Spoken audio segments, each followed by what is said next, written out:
Hi masters. భూమండలంలో నవ్య దివ్య భవ్య యుగం యొక్క మహా అవతరణ డాక్టర్ సన్నీ సాటిన్ రాశారు. రవాణా వ్యవస్థ గురించి చెప్తున్నారు. మరియా రెండు రాష్ట్రాల మధ్య ఎంతో దూరం ప్రయాణించాలి. మరియా ఇంకా పెళ్లి చేసుకోలేదు.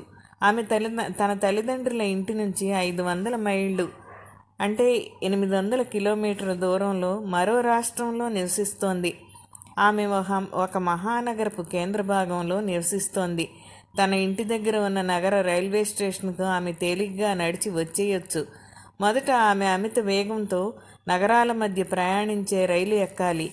ఈ రైళ్లు ఎంత వేగంగా వెళ్తాయి అంటే అందులో ప్రయాణించే ప్రజల కిటికీలో నుంచి బయటకు చూస్తే కనుక కళ్ళు తిరిగినట్లు అవుతుంది. అందుకే ఆ రైళ్లలో బయటకు చూడడానికి ఏ కిటికీలు ఉండవు.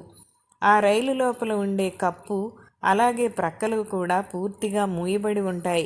కానీ లోపల ఏర్పాటు చేసిన కాంతి, అక్కడ ఆకాశం, ప్రకాశవంతమైన పగటి వెలుతురు, అలాగే అటు ఇటు కదలాడుతున్న మబ్బులు సైతం ఉన్న ప్రభావాన్ని కలిగిస్తుంది. బయట ఎలాంటి వాతావరణ పరిస్థితులు ఉన్నాయి అనే దానితో వాటికి నిమిత్తం ఉండదు. నగరాల మధ్య అమిత వేగంతో ప్రయాణించే రైలు దాదాపు 20 నిమిషాల్లోనే 500 మైళ్ళ దూరాన్ని చేరుకుని మరియాను వాళ్ళ ఇంటి దగ్గర ఉండే నగరపు రైల్వే స్టేషన్కు చేర్చుతుంది. ఇక్కడ ఆమె తీరం వెంట కనువిందైన దృశ్యాలు ఉన్న మార్గంలో వెళ్లే రైలు ఎక్కాలి.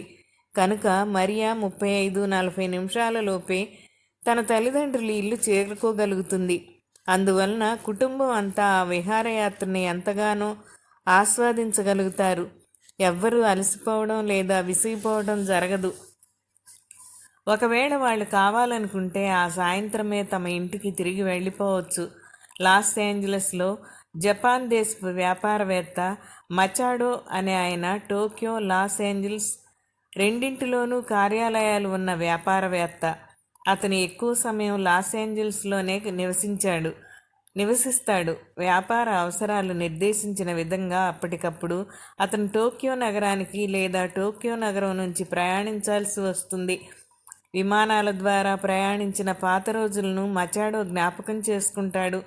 12 గంటల పాటు విమానయాన సమయమే కాకుండా విమానాశ్రయానికి చేరుకోవడానికి, అలాగే విమానాశ్రయం నుంచి కార్యాలయానికి వెళ్ళడానికి అటు ఇటు దాదాపు 3 గంటల సమయం పట్టేది. కాలాల మధ్య ఉండే వ్యత్యాసాన్ని జోడిస్తే మరి అంతర్జాతీయ 180 డిగ్రీల రేఖాంశము, తూర్పున ఉన్న తారీఖుకి పడమట ఉన్న తారీఖుకి ఒక రోజు వ్యత్యాసం ఉంటుంది.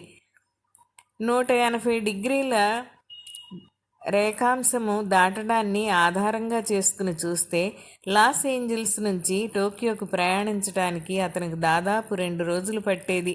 అంతేకాకుండా ఒకవేళ అది ప్రయాణికుల రద్దీ ఎక్కువగా ఉండే కాలం అయితే విమానంలో సీటు దొరకటం అతనికి తరచుగా ఎంతో కష్టమైపోతూ ఉండేది. మరి ప్రథమ శ్రేణికి చెందిన టికెట్ కొనడానికి అతని కళ్ళు తిరిగేంత ధరను చెల్లించాల్సి వచ్చేది.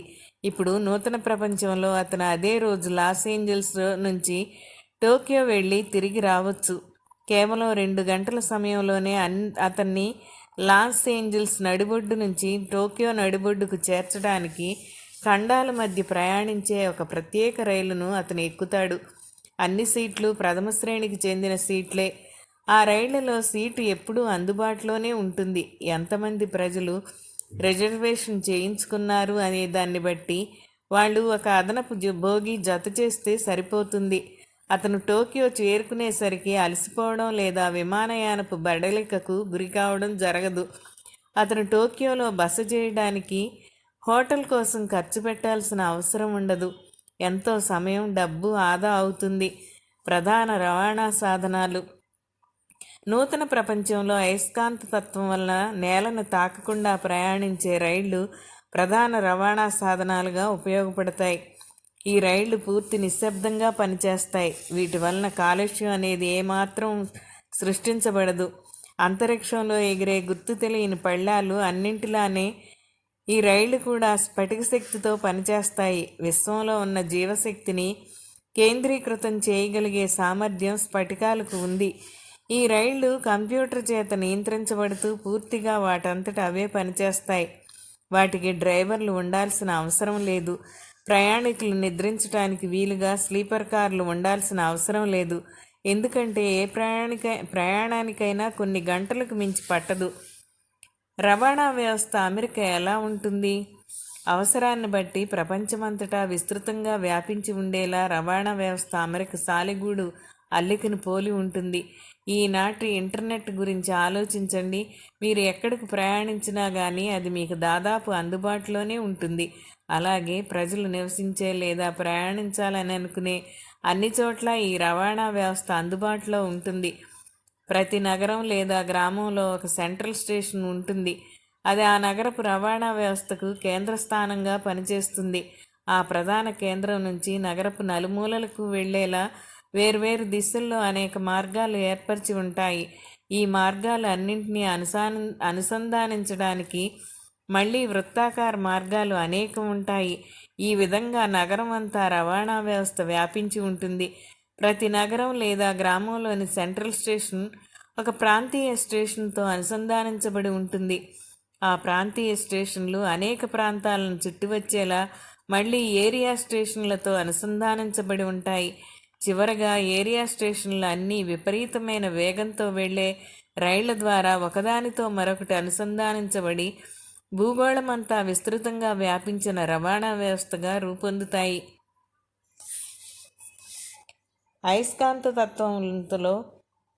అయస్కాంతత్వంతో గాలిలో తేలే రైళ్లు చాలా వరకు నేలను తాకకుండానే వెళ్తాయి. కొన్ని సందర్భాల్లో అవసరాన్ని బట్టి అవి భూమి అంతర్భాగంలో నుంచి కూడా వెళ్ళవచ్చు. పెద్ద పెద్ద జలనిధులను అంటే సముద్రాలు లేదా మహాసాగరాలు దాటవలసి వచ్చినప్పుడు ఎంత దూరం వాటిపై ప్రయాణించాలి, మరి ఆ పరిసరాల పరిమితులు ఏమిటి అనే దాని ఆధారంగా రెండు సంభావ్యతలు ఉంటాయి. ఒకవేళ దూరం మరీ ఎక్కువగా లేకపోతే కనుక, ఉదాహరణకు ఇంగ్లాండ్ మరి ఫ్రాన్స్కు మధ్యన ఉన్న ఇంగ్లీష్ ఛానల్ దాటాల్సి వస్తే రైళ్లు సొరంగంలో నుంచి వెళ్ళవచ్చు. ఒకవేళ దూరం మరీ ఎక్కువగా ఉండి సొరంగ మార్గంలో వెళ్ళటం సాధ్యం కాకపోతే కనుక, ఉదాహరణకు కాలిఫోర్నియా నుంచి హవాయి ద్వీపానికి అమిత వేగంతో ప్రయాణిస్తున్నప్పుడు నీటి ఉపరితలానికి ఎగున ప్రయాణించే పడవల్లాగా రైళ్లు కూడా నీటిని తాకకుండా గాలిలో ప్రయాణిస్తాయి. ఇది ప్రస్తుత హాంకాంగ్కు మాకావుకు మధ్య నడుస్తున్న హైడ్రోఫాయిల్ సర్వీస్ను పోలి ఉంటుంది. అంతరిక్షంలోని ఉపగ్రహాల నుంచి వచ్చే సంకేతాలను స్వీకరించి వాటి ఆధారంగా రైలు ఖచ్చితంగా ఎక్కడ ఉందో గుర్తించగలిగే ప్రత్యేక పరికరాల GPS సిస్టమ్ సహాయంతో పూర్తిగా వాటంతట అవే నడిచే రైళ్లు విపరీతమైన వేగంతో ప్రయాణిస్తాయి. నేల మీద నుంచి నీటిపైకి, అలాగే నీటిపై నుంచి నేలపైకి వెళ్తున్నప్పుడు అయస్కాంత తత్వం ద్వారా నేలను తాకకుండా వెళ్లే విధానంలో నుంచి నీటి ఉపరితలానికి ఎగువన వెళ్లే విధానంలోకి అవసరాన్ని బట్టి వాటంతట అవే మారిపోగల సామర్థ్యం ఈ రైళ్లకు ఉంటుంది. ఓకే మాస్టర్స్, మళ్ళీ మరో ఆడియో ద్వారా మీ ముందుంటాను. Thank you.